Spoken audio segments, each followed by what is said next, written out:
Allahabad high court से बड़ी खबर निकल करके सामने आ रही है, जहां पर ओबीसी की 18 जातियों को एससी में शामिल करने के समाजवादी पार्टी और योगी सरकार के नोटिफिकेशन को इलाहाबाद हाईकोर्ट ने रद्द कर दिया। आप देख रहे हैं निगाहें इंडिया न्यूज़। हाईकोर्ट में पेश एडवोकेट जनरल ने भी स्वीकार किया है कि विधिक प्रक्रिया को नहीं अपनाया गया। कोर्ट ने गोरखपुर की संस्था की तरफ से दाखिल जनहित याचिका को मंजूर करते हुए वर्ष 2016 और 2019 के नोटिफिकेशन को रद्द कर दिया है। कोर्ट ने याची अधिवक्ता की तरफ से कहा गया था कि किसी भी राज्य को ओबीसी की 18 जातियों को एससी में शामिल करने का नोटिफिकेशन नहीं जारी करने का विधिक अधिकार नहीं है। यह अधिकार सिर्फ देश की संसद को है। इसके लिए जरूरी प्रक्रिया को बगैर अपनाए निजी राजनीतिक लाभ के लिए नोटिफिकेशन जारी किया गया है। कोर्ट ने मामले में राज्य सरकार से जवाब तलब भी किया था। राज्य सरकार की तरफ से कोई भी संतोषजनक जवाब नहीं मिला, जिसके बाद इलाहाबाद हाईकोर्ट ने नोटिफिकेशन को रद्द करने का आदेश पारित किया है। गौरतलब है कि यूपी में पहली बार 2016 में अखिलेश यादव की सरकार ने ओबीसी की मझवार, कहार, कश्यप, केवट, मल्लाह, निषाद, कुम्हार, प्रजापति, धीवर, बिंद, भर, राजभर, धीमान, बाथम, गुड़िया, मांझी और मझुआ जातियों को एससी में शामिल करने का नोटिफिकेशन जारी किया था। बाद में इस नोटिफिकेशन को चैलेंज किया गया, जिस पर हाईकोर्ट ने सर्टिफिकेट जारी करने का रोक दिया है। बाद में सरकार यूपी में बदल गई। वर्ष 2019 में योगी सरकार ने भी इन जातियों ओबीसी में शामिल करने के लिए नया नोटिफिकेशन जारी किया दिया।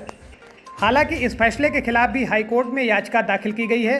कोर्ट ने योगी सरकार के नोटिफिकेशन पर रोक लगाते हुए जवाब तलब किया था। हालांकि राज्य सरकार की तरफ से कोई संतोषजनक जवाब नहीं मिला, जिस पर इलाहाबाद हाईकोर्ट की डिवीजन बेंच ने वर्ष 2016 और 2019 के नोटिफिकेशन को रद्द कर दिया है।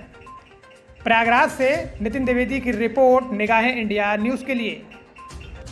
देखिए, पिछले कई बार से इस केस में एक तो हमारा पीआईएल था, जो डॉक्टर भीमराव अंबेडकर ग्रंथालय एवं जन कल्याण समिति, ये 2016 में जो दो नोटिफिकेशन आए थे, 21 दिसंबर 2016 और 22 दिसंबर 2016, जिसमें कुल 18 पिछड़ी जातियों को एससी में शामिल किया था सरकार ने नोटिफिकेशन के जरिए। और ये इनके मतलब क्षेत्राधिकार से परे था, क्योंकि ये काम सिर्फ पार्लियामेंट कर सकती है और उस पावर को स्टेट गवर्नमेंट के एक जीओ के द्वारा ले आया गया था।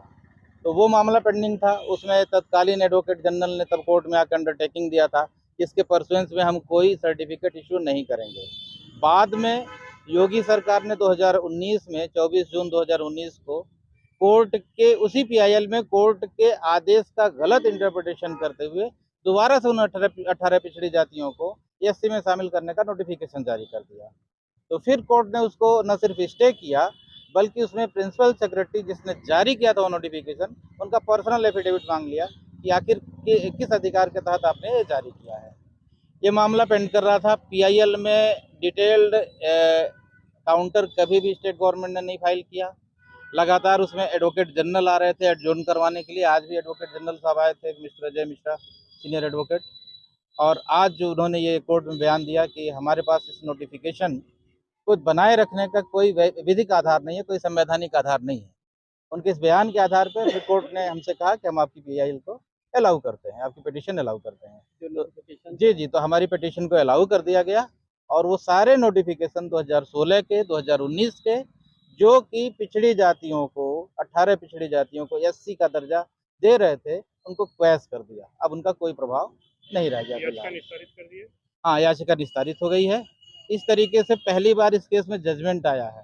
पहले 2005 से प्रकरण किसी न किसी रूप में चल रहा है। 2005 में सिर्फ स्टे हो पाया था, बाद में गवर्नमेंट ने उसको विड्रा कर लिया था नोटिफिकेशन। अब ये जजमेंट आया है और हमें उम्मीद है कि अब सरकार शायद इस तरह की चीजें दोबारा नहीं करेगी। क्या ग्राउंड दिया कोर्ट ने नोटिफिकेशन जो है स्टे करने के, क्वेश करने के लिए? देखिए, ग्राउंड तो बहुत सीधा साधा है कि जो संविधान का अनुच्छेद 341 है, उसके तहत सिर्फ और सिर्फ पार्लियामेंट को ही अधिकार है कि शेड्यूल्ड में किसी तरह का संशोधन या परिवर्तन कर सकता है। शेड्यूल यानी अनुसूचित जातियों की सूची में। और पार्लियामेंट मतलब लोकसभा, राज्यसभा और राष्ट्रपति। जिनकी खबरों से होता है जबरदस्त असर, उनकी होती है सबसे पैनी नजर, वो है निगाहें इंडिया न्यूज़। निगाहें इंडिया न्यूज़ की खबरें सबसे पहले अपने मोबाइल पर पाने के लिए निगाहें इंडिया न्यूज़ की फेसबुक पेज को अभी फॉलो करें, यूट्यूब पर हमें सब्सक्राइब करें एंड साथ ही साथ इंस्टा और ट्विटर पर भी हमें फॉलो करें। देखते रहिए निगाहें इंडिया न्यूज, हर खबर पर पैनी नजर। निगाहें इंडिया न्यूज, हर खबर पर पैनी नजर।